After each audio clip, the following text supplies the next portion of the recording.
Welcome back, friends. Teacher Loretta here, and we are finally on chapter 10 of Jax. This is the final chapter, the final video, and then we'll be on to new things. And so let's find out what happens at the end, and then we'll do a quick review of what happens. Okay, let's find out. Chapter 10, A New Day. The long night of the full moon finally winds down. I watch the sun nudge itself above the horizon. Light begins to flood the pasture. Clover and her mama are resting. I reckon it's a good time to patrol the pasture again. I set off just outside the fence. I spot a doe and a fawn. I see the mom and the baby made it safely through the night too. The morning noises fill the air as I make my rounds. The birds whistle and warble. The crickets add their chirps to the sunrise song. It's not long before the rumble of Gail's truck draws me to the gate. Stormy makes her way over too. We know a morning visit from Gail usually means a friendly word and sometimes a treat. Gail pulls into the pasture and slides out of the truck, the sweep at her heels. Our lead dog, Bev, jumps out. I'm happy to see she looks good as new. Last of all, Colton pops out of the back seat.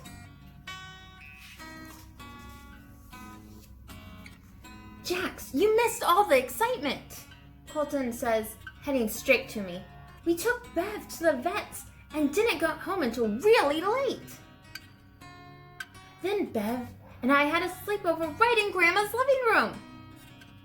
But Bev didn't sleep much, Colton says with a yawn. She kept walking over my sleeping bag. Oh, Bev worried about her sheep all night, didn't you, girl? Gail says. Stormy and I greet Bev with a good sniffing. I smell her fur, the ranch house. I smell in her fur the ranch house and medicine and the vet's office and doggy treats. Colton's been spoiling her. Bev sniffs me closely too. She senses the big cat scent on me.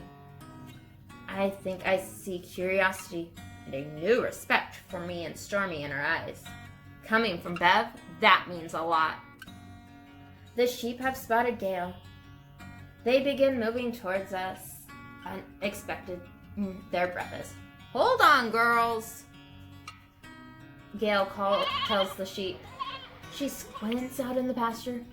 Is that a new lamb I see? Gail heads over toward the juniper tree, and Colton and us dogs follow.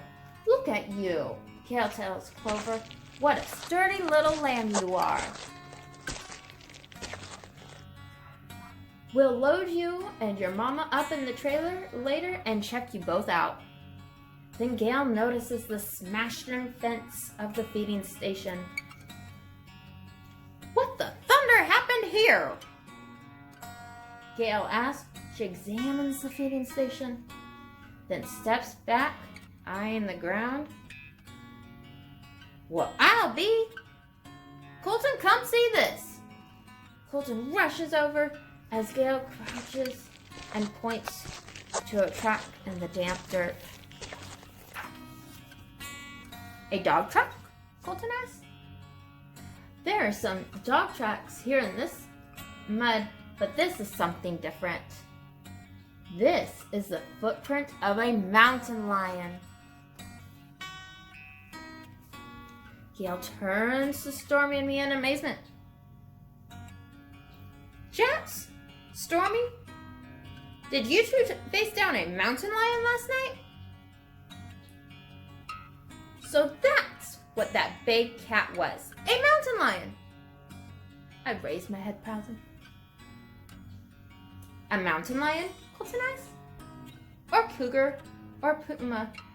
That wild cat goes by lots of names, says Gail. How can you tell it's a mountain lion? Colton asked. A dog's footprint has marks where the nails hit the soil. But look at this one here. See how the heel is wider, almost shaped like a letter M? This is definitely a cat. And the only cat that big is a mountain lion, judging by what happened to the feeding station. There was quite a tussle.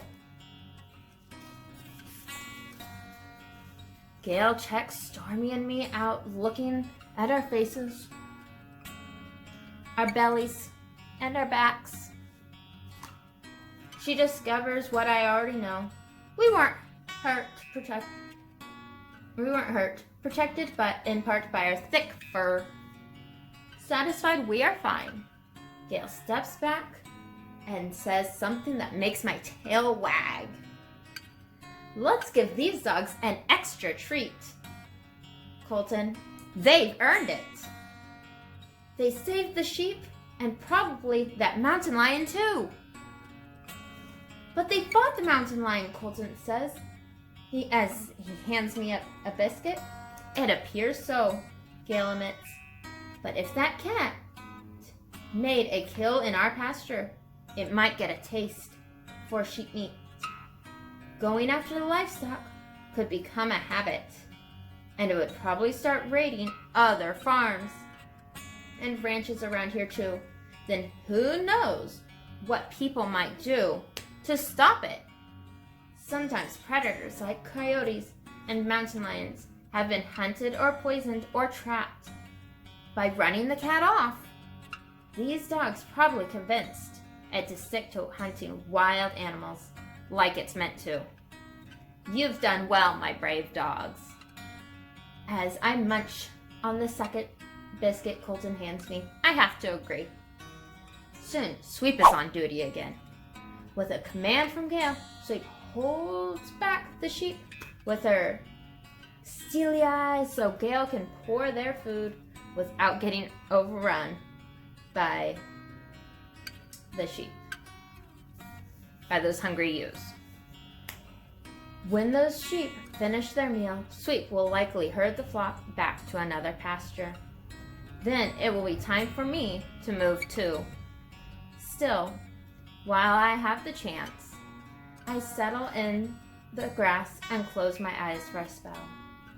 Colton sits next to me, stroking my fur and telling me what a good boy I am. It's like a lullaby. Soon I am drifting off. In my dreams, I seek the coyotes returning to their den with rabbit meat for their hungry pups. I watch the young mountain lion leaping up the hillside somewhere far off from this ranch. I see Clover in my dreams too, all grown up with lambs of her own. As I doze happily, knowing that I have done a job that suits me just fine, and one I do well. The end. I know that was a long story for you guys, but we finally finished the story, and I hope you did enjoy it. And so what happened for the end of the story, let's do a little review.